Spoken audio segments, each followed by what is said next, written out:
시편 85편 1절에서 13절까지 말씀을 살펴보도록 하겠습니다. 시편 85편은 남유다의 멸망과 함께 바벨론 포로로 사로잡혀갔던 이스라엘 백성들이 해방되어 고국으로 귀환함에 감사하며 고라 자손 중 한 사람이 지은 시입니다. 시인은 가장 먼저 하나님께서 베푸신 은혜를 회고합니다. 주께서 주의 땅에서 은혜를 베푸셔서 포로로 끌려간 야곱의 자손들의 죄를 사하시고 다시 돌아가게 하신 것에 대해 감사하고 있습니다. 사실 당시 어느 누구도 이스라엘의 회복을 예상하지 못했습니다. 이스라엘의 회복은 불가능해 보였습니다. 나라는 완전히 망했고 땅은 황폐해되었고 백성들은 포로로 끌려가 곳곳으로 흩어져야만 했습니다. 나라의 세 가지 요소인 주권, 국민, 영토 모두 무너져 내렸습니다. 그런데 이스라엘 백성들이 포로로 끌려간 지 70년 만에 고국으로 돌아오게 됩니다. 이스라엘 백성들에게 있어서 포로 귀환은 출애굽 사건에 비할 정도로 매우 엄청난 일이었습니다. 시인은 그 은혜를 베푸신 하나님께 감사하고 있는 것입니다. 그 사이에 이스라엘 백성들에게 어떤 일이 있었던 것일까요? 이스라엘 백성들이 자복하고 회개하여 하나님께 온전히 돌아왔던 것일까요? 그렇지 않습니다. 2절에서 시인은 하나님께서 주의 백성의 죄악을 사하시고 그들의 모든 죄를 덮으셨나이다 라고 고백하고 있습니다. 이스라엘 백성들이 회개한 것이 아니라 하나님께서 이스라엘의 모든 죄악을 덮으셨습니다. 죄가 분명히 있음에도 불구하고 그들의 죄를 보시지 않으셨던 것입니다. 더 이상 그들의 죄를 들추어내지 않으셨던 것입니다. 이것이 하나님의 용서입니다. 하나님의 용서는 완전한 용서입니다. 하나님께서 용서하시면 더 이상 그 죄를 재론하지 않으시고 완전히 덮어버리십니다. 이에 반해 우리는 어떠합니까?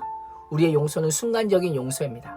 진짜 용서했다고 하지만 또 잘못하면 과거의 잘못까지 끄집어내어 책망하는 우리입니다. 그러나 하나님께서는 모든 분노를 거두시고 불타오르는 분노를 돌이키시는 분이십니다. 이스라 1장 1절 말씀을 보면 바사왕 고레스 원년에 여호와께서 예레미야의 입을 통하여 하신 말씀을 이루게 하시려고 바사왕 고레스의 마음을 감동시키셔서 이스라엘의 포로 귀환을 진행케 하십니다. 하나님의 용서는 완벽을 넘어 그야말로 은혜요 사랑입니다. 이런 하나님의 은혜를 입은 이스라엘은 고국으로 돌아가면 새로운 시대가 열릴 것이다 라고 생각했습니다. 그러나 돌아온 이스라엘 백성들이 맞이하게 된 상황은 그들의 기대와는 전혀 달랐습니다. 대외적으로는 여전히 강대국들의 압박이 계속되었습니다. 내부적으로는 이방인들과의 통혼, 그로 인한 우상숭배 등 종교적, 사회적, 경제적인 문제에 직면하게 되었던 것입니다. 이러한 상황이 계속되자 이스라엘 백성들은 극심한 혼란에 빠집니다. 4절에 보면 우리 하나님이여 우리를 돌이켜주시고 우리를 향한 주의 분노를 끝내주십시오. 6절에서는 하나님께서 마음을 돌이키사 우리가 다시 살도록 되돌려 주십시오. 7절에서는 주의 인자하심을 보이시며 주의 구원을 우리에게 주소서라고 간청합니다.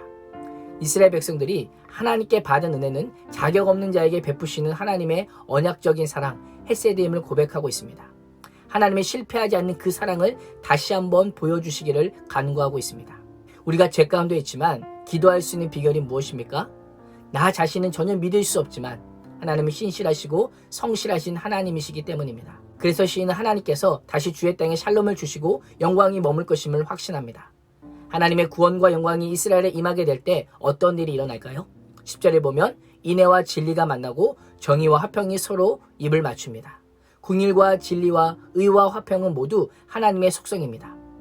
그러나 여기서 말씀하는 긍휼과 진리, 의와 화평은 서로 조화되기 어려운 속성입니다. 진리 앞에서는 긍휼이, 의 앞에서는 화평이 설 자리가 없지만 인애와 진리가 만나고 정의와 화평이 서로 입맞춥니다. 이러한 회복을 가장 선명하게 보여주는 사건이 바로 예수 그리스도의 십자가입니다. 하나님의 의와 진리는 죄인이 죽는 것입니다. 그러나 하나님께서는 죄인이 죄로 말미암아 죽는 것을 두고 보지 못하셨기에 죄 없는 예수 그리스도를 대신 죽게 하심으로 죄인을 구원하셨습니다. 예수 그리스도의 십자가는 하나님 안에서 긍휼과 진리가 만나고 의와 화평이 입맞추는 절정입니다. 이 말씀은 이스라엘의 회복에 대한 예언이기도 하지만 궁극적으로는 성도의 종말론적 구원에 대한 예언이기도 합니다.